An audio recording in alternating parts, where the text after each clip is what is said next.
अनेक नाम है। कोई गोविंद कहेगा, कोई गोपाल कहेगा, हजारों नाम है। राजा दशरथ ने कहा महाराज मुझे इन 1000 नामों से मतलब नहीं। तो बोले हमारे लिए बेटा बन के आए, तो हमें भी तो कोई एक नाम दे दो जिस नाम से हम अपने जीवन का उद्धार कर सकें।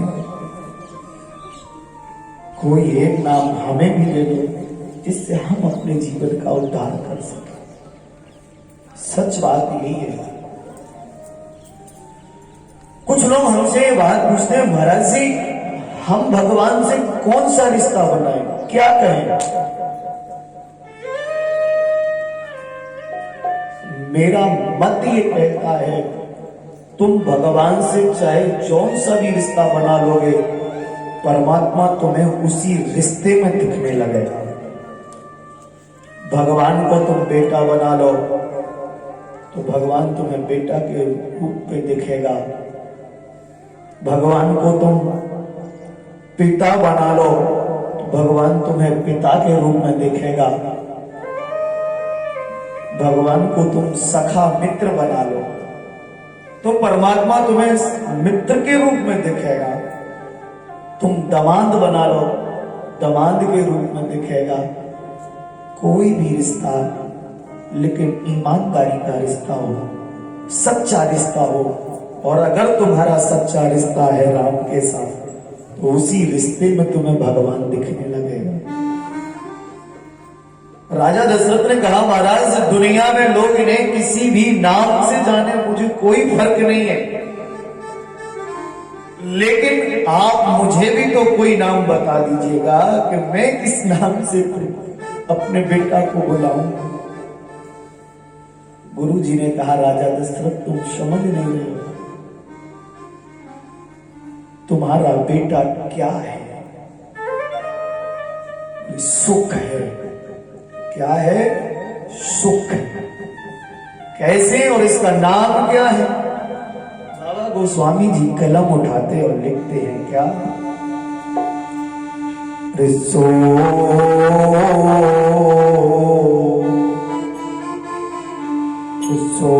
सुख धाम राम असना, सो सुख धाम असना, सो सुख धाम राम असना, सो सुख धाम राम असना, अखिल लोक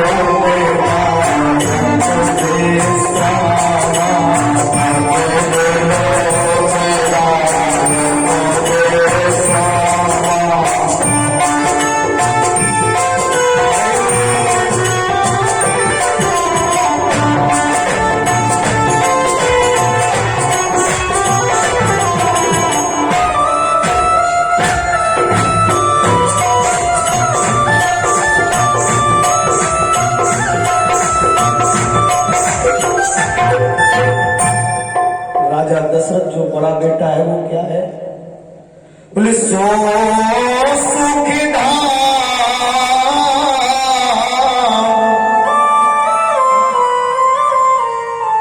राम नामा,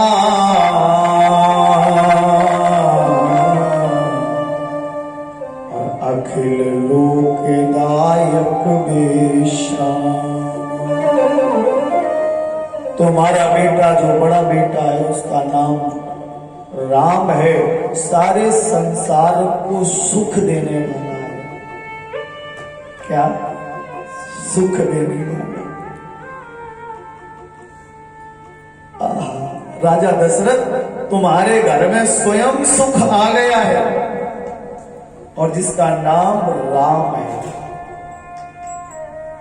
और सुनो राजन, जहां सुख पहुंचता है वहां पीछे से संपत्ति अपने आप पहुंचती है। क्या? संपत्ति, भरण पोषण। कौन है? दूसरे नंबर का बेटा जिसका नाम और विश्व भरण पोषण कर जोई,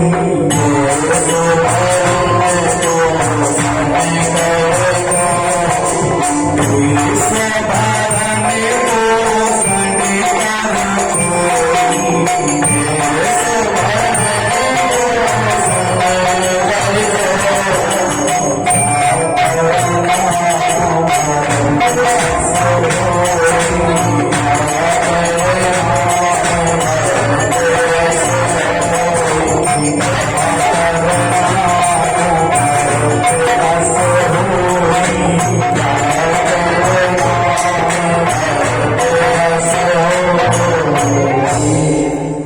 विश्व भरण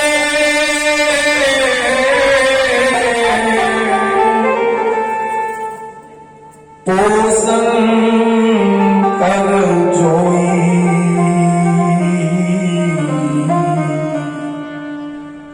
ताकर नाम भरत अस हो। राजा दशरथ जो दूसरे नंबर का बेटा है, वो सारे संसार का भरण पोषण करने वाला है, सुख संपत्ति है, जिसका नाम भरत है। राजा दशरथ खड़े हो गए, महाराज तुमने सुख दिया तो दिया, संपत्ति दे दी महाराज, अब बड़ी चिंता बढ़ गई है। बोले क्या? बोले अब इस संपत्ति को रखाने वाला कौन होगा? भाई पैसा मिलना सहज है, लेकिन पैसे को संभाल के रखना ये बड़ा कठिन है। क्या बताइए, पोरसा शहर में करोड़पति नहीं होंगे, अरबपति भी कहो 10-20 हो, करोड़पति का 200-400 हो, और लखपति तो आजकल सभी है। कोई ऐसा नहीं मिलेगा जो लखपति ना हो। लेकिन उस पैसे को संभाल के रखना, उसकी सुरक्षा करना, संपत्ति को बचा के रखना, बाप और दादा कितनी छोड़ गए हैं उसको घटाना नहीं बल्कि बढ़ा सकना, ये बहुत कम लोगों को आता है। राजा दशरथ ने कहा, महाराज सुख तो दिया, संपत्ति दी, लेकिन अब इस वैभव को रखाएगा कौन? बाबा गुरुजी वही रुक गए। बोले वैसे नाम तीसरे नंबर के बेटे का होना था, लक्ष्मण जी का, लेकिन लक्ष्मण जी को तत्काल हटा दिया वहां से। बोले अभी हटाओ उसको, उठाइए मानस। और तीसरे नंबर पर किसका नामकरण किया है? बाबा गोस्वामी जी कहते हैं बल का, जो संपत्ति का खास है। जाके सुमिरन तेरे पुनासा, जाके सुमिरन तेरे पुनासा, जाके सुमिरन तेरे पुनासा, जाके सुमिरन तेरे पुनासा, नाम सतगुरु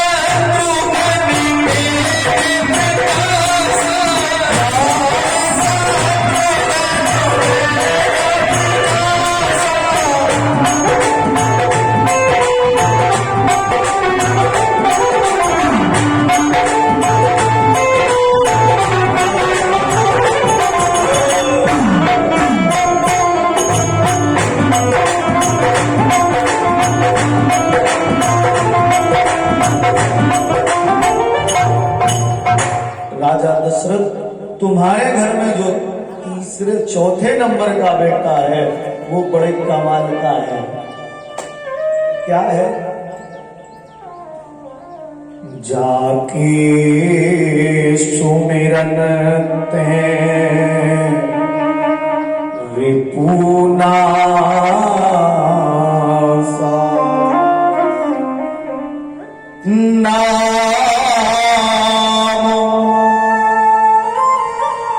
शत्रुघ्न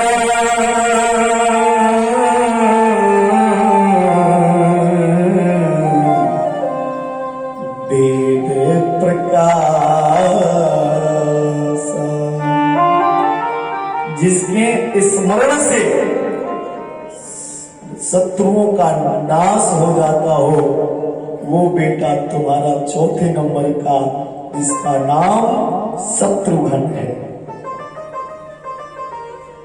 दशरथ जी महाराज फिर खड़े हो गए, महाराज आपने सुख दिया, संपत्ति दी, लेकिन एक लड़ने वाला भी दे दिया हमारा। अब तो बड़ी चिंता है, जब ये लड़ेगा, किसी को मारेगा, पीटेगा, तो फिर थाने अदालत होगी, मुकदमा चलेगा महाराज, सब सुख और संपत्ति इसी में चली जाएगी। महाराज विवेक और बुद्धि भी तो दो। गुरु जी ने कहा, राजा दशरथ इसीलिए तो अभी एक बेटा छोड़ रखा है तुम्हारा। तुम्हारे लड़के कुछ भी कर लें, लेकिन जब तक वो बना रहेगा तो कुछ बिगड़ने वाला नहीं है। कौन है वो? तीसरे नंबर का बेटा, जिसका नाम और उसके लक्षण और उसके गुण क्या है, बाबा गोस्वामी जी इशारा करते हैं। लक्षण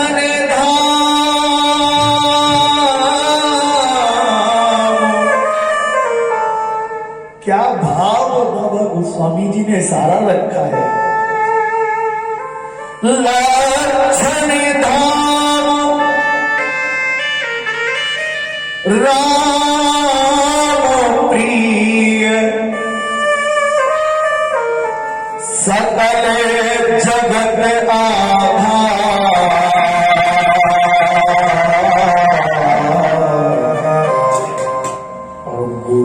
वशिष्ठ तेरा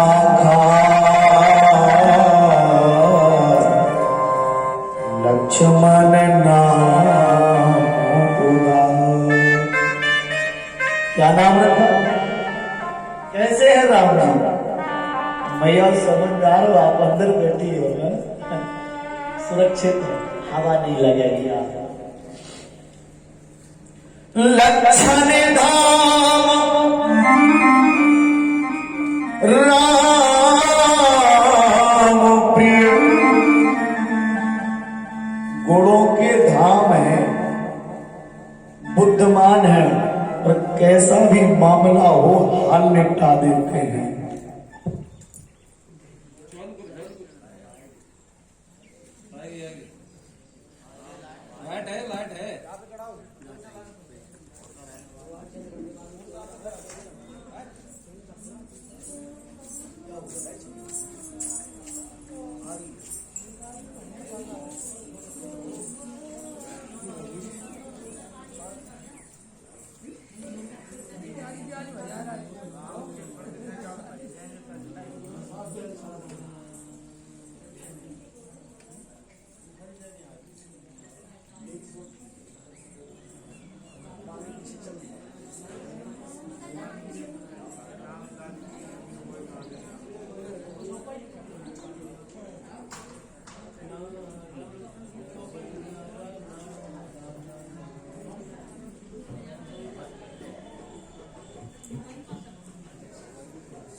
तो मैया बताएंगे हम प्रसंग में कहा दिमाग से विस्मृत हो गए।